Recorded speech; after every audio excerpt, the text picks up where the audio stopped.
सलाम अर्ज करता हूँ फिर आगे बढ़ता हूँ। ये बात मैं अपने ऊपर कर्ज समझता हूँ, ताहम बताना फर्ज समझता हूँ। So this is Saddam Saleek and welcome to all of you. आज की वीडियो बनाने का मकसद ये है कि मैं ये कहना चाहता हूँ, जाने क्या वाकया है होने को, जी बहुत चाहता है रोने को। आज की वीडियो का मकसद ये है कि आप लोगों को बताया जाए कि ये जो ऑनलाइन लेक्चर्स हो रहे हैं और ऑनलाइन क्लासेस हो रही हैं, ये जस्ट फॉर्मेलिटी क्लासेस है। मैं आपको एक्सप्लेन करता हूँ सारी चीज़ें। फॉर एग्जांपल, यूनिवर्सिटी मैनेजमेंट ने हमें इन्फॉर्म किया मेल के जरिए, मैसेजेस के जरिए कि आपकी ऑनलाइन क्लासेस ली जाएंगी, और हमने ऑनलाइन क्लासेस जाके ली।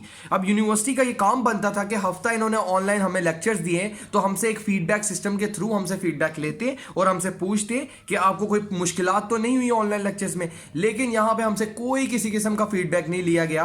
तो यहां पे इन दिस केस हमसे पूछा ही नहीं जा रहा कि हमको क्या प्रॉब्लम्स हो रही है। अगर हमने वर्चुअल स्टडी करनी होती तो हम वर्चुअल यूनिवर्सिटी चले जाते, यानी कि हमें ये स्टडी सूट ही नहीं कर रही और हम फॉर्मेलिटी की सूरत में ये स्टडी करने पे मजबूर हुए हैं। तो मेरी आपसे ये रिक्वेस्ट है कि आप लोग मेरा साथ दें और इस मैसेज को आगे शो करें। अब यहां पे प्रॉब्लम क्या आ रही है कि ये जो कोरोना का मसला है, जो करंट सिचुएशन है पूरी कंट्री में, वो 5 अप्रैल तक मेरे ख्याल से सॉल्व होने वाले नहीं है। अल्लाह करे, मैं तो कहता हूं कल ही सॉल्व हो जाए। लेकिन सिचुएशन ये है कि 1 से 2 माह लग जाना है इस सारी सिचुएशन को बैठने में, ठीक है। ये भी मेरा गैस कह रहा है। तो इन दिस केस मैं ये कहूंगा कि ये जो ऑनलाइन लेक्चर्स ले रहे हैं, मुझे नहीं समझ आ रहा है मिड और हमारे फाइनल किस तरह लेंगे। तो मेरा ये कहना है कि आप इन क्लासेस को डिले कर दीजिए, इस सेमेस्टर को डिले करके जब गर्मियों के बाद सितंबर में नेक्स्ट सेमेस्टर हो रहा है, उधर से सेमेस्टर हमारा रिकंटिन्यू करवाइए। For example, I am the student of third semester, तो मेरा थर्ड सेमेस्टर रिकंटिन्यू करवाइए सितंबर में होने वाली क्लासेस के साथ, ठीक है।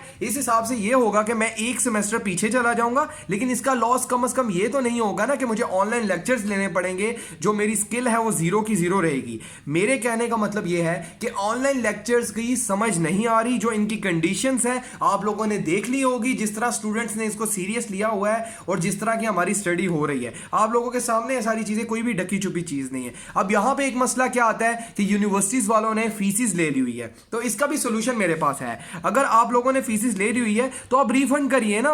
पीएसएल के मैचेस हो रहे थे, लोगों ने टिकट्स ले ली हुई थी, तो उन मैचेस के जरिए जो जिन लोगों ने टिकट्स ली थी उनके पैसे रिफंड कर दिए गए थे। अगर रिफंड नहीं कर सकते तो स्टूडेंट्स ने ये सेमेस्टर तो पढ़ना ही है। जिन्होंने फीसिस ले ली होगी, जिन्होंने फीसिस दे दी है वो तो वेल एंड गुड है। अब जिन्होंने नहीं दी आप उनसे लीजिए, ठीक है। जब आप ये सेमेस्टर शुरू करते हैं तो आप ऐसे कर दीजिए। काइंडली इस मैसेज को आगे फैलाइए कि हमारे लिए ऑनलाइन लेक्चर्स बहुत लेना दुश्वार हुआ है। हमें ये सूटेबल ही नहीं कि हम लोग ऑनलाइन लेक्चर्स ले सके और ऑनलाइन स्टडी कर सके। जो हमारी रियल स्किल है वो इंप्रूव नहीं हो रही, और एक पूरा सेमेस्टर ऐसे ऑनलाइन लेक्चर्स की नजर हो रहा है। तो मेरी नजर में द बेस्ट सोल्यूशन इज हमें स्टे ले लेना चाहिए, ऑनलाइन लेक्चर्स नहीं देने चाहिए, और जब ये सारी सूरत हाल नॉर्मल होती है तो इन सब चीज़ों को एक नए सेमेस्टर की सूरत में हमें कन्वर्ट कर देना चाहिए, यानी कि मेरा सेमेस्टर दोबारा से मेरी स्टडी रिकंटिन्यू की जाए जहां पे मेरी स्टडी स्टॉप हुई थी, जब ये सारी सिचुएशन अंडर कंट्रोल आती है। तो लास्ट पे यही कहूंगा, इस मैसेज को ज़्यादा से ज़्यादा उधर तक पहुंचाए जहां तक ये पहुंचना चाहिए।